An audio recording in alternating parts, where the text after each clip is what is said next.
Now, Steve, of course, the Nakumatt management has agreed to cede its shareholding to Tuskeys, and this is going to be a takeover of about 6 years. But do you think this marriage is going to last for the 6 years that have been agreed upon?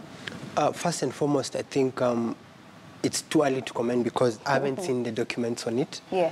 We've not been able to reach any key parties to the arrangement, but we've been tracking the developments in the retail sector for the last couple of months. And one of the things is Tuskeys had actually placed a proposal on the table with other players in the retail sector to be able to take over Nakumatt.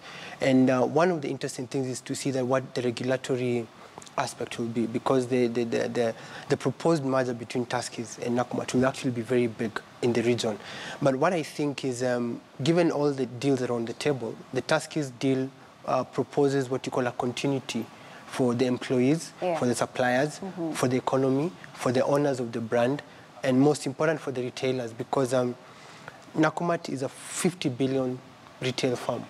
Any problem with it or it going down will actually be a very, very significant impact negatively on the economy. So I believe the Tuskeys deal is actually very good in terms of continuity, especially for the employees and suppliers and SMEs, because at the end of the day, Nakumatt had over 3,500 SMEs applying to it that have not been paid. So for me, I think this is good. I'm keen to hear what the Tuskeys management and the board is actually going to comment on this. Right. But I believe there's a history between the two brands going back to its inception in Nakuru. So I think what they've agreed on, I think currently what's happening is the element of Nakumatt taking advantage of the Tuskeys' goodwill to be able to restock and to be able to have access to credit, to be able to pay its staff. And I think because I know Tuskeys has actually gone through a lot of changes in terms of management and in terms of being able to regroup itself. And actually, not far from today as well, Tuskeys was having its own wrangles, you know, because they say with family-owned businesses, this should be expected. So was it the right decision for Nakumatt to actually cede its shareholdings I think the current CEO... Was Tuskeys the right partner as of today? I think it's not really about the issue of the right partner, but which partner brought in the best deal on the table. And for me, I think Tuskeys has done that. And I think the current CEO, Mr. Dan of Tuskeys, is actually very brilliant in terms of being able to change. And I think he's going to have a very big impact on how the retail sector is going to be. He's a maverick. He's brilliant, and I think he can be able to streamline what's happening to Nakumatt, because he's been able to sort out the issues that Tuskeys had.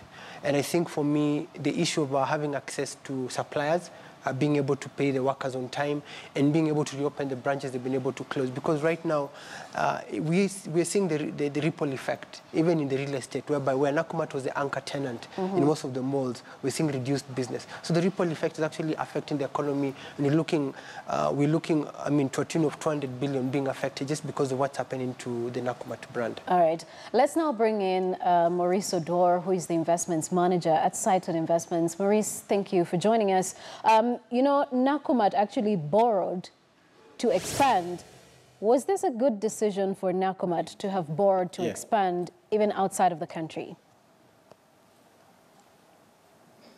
I think if you look at the Nakumatt, mainly the issue was around their ability to finance back debt that they used to finance the operation.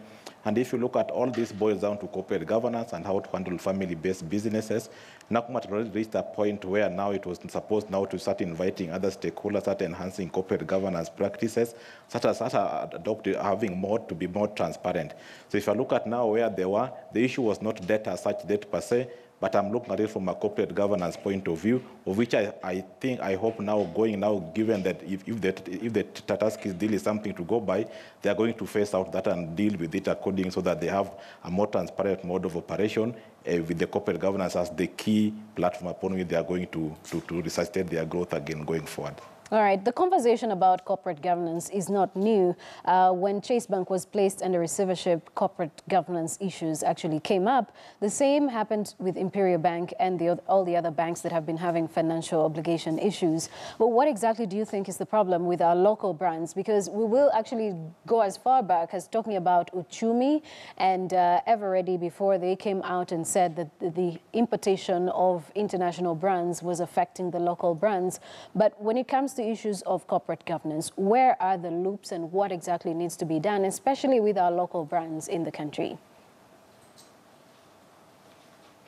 If you look at the investment environment and especially look at most companies that are currently going through a lot of issues, all these things can be boiled down to corporate governance issues. Look at it affecting both listed and unlisted companies.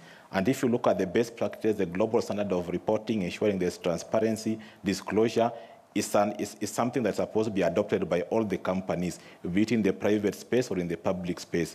So what you are supposed to see a lot more stringent, a lot more regulatory requirements coming into that. We've already seen CMA coming up with corporate codes of conduct. It's again going to help more listed companies in terms of how they're supposed to report, and also other public companies. So this is one thing that even investors are supposed to look at as when it comes to making investment decisions. They're not supposed to not only look at the numbers, they're supposed now to go beyond the numbers and beyond the financial statements. Because if you look at even the companies, like if you talk of companies like Imperial Bank, that again there were corporate governance issues. Look at companies also like Chase Bank, again the corporate governance issues. The financial reporting before the story came out was very good. And if you're an investor, you are relying solely on that. Those two companies was a place where you could put in your money. So what you're advising investors is like, if you look going forward, investors should now look beyond the financial statement and look at the corporate governance issue, the global best practice in terms of how companies running their affairs. You know, the question now that everybody is asking, or at least the critics are asking, is what exactly is wrong with our local brands? We have seen some of them shut down, or some of them have closed shop. And now we are seeing the likes of Uchumi that are ailing, and now Nakumatt, which is the latest, and a whole lot other companies that might have been recording losses as a result of poor decision-making or bad leadership and the like. But what would you say about our local brands? We can even actually add to the list Mumia's Sugar Company as well. What is the problem with our local brands? And I would like to hear from you first before I get to Stephen. If you look at the local brand that has, if I go to retail space, you are seeing a number of retail, the key brands in the retail segment in Kenya, like Uchumi, also suffering, still can be pointed towards corporate governance. We already see now Nakumatt. We go to Uchumi, you look at Kenya Airways. All these companies, the struggling they are going through is boiling down to corporate governance. Most of them look to ambitious growth expansion plans. Most of them looking also to poor corporate governance in terms of insider dealing. That's also affected most of them. So going forward, what's supposed to be given more weight in terms of how companies are run and how companies carry their decision is supposed to be corporate governance also putting the investor interest first when they are making all the investment decision, as opposed to taking risk investment or going a lot more expensive programs that again end up now eroding shareholder value as opposed to creation of the shareholder value. All right.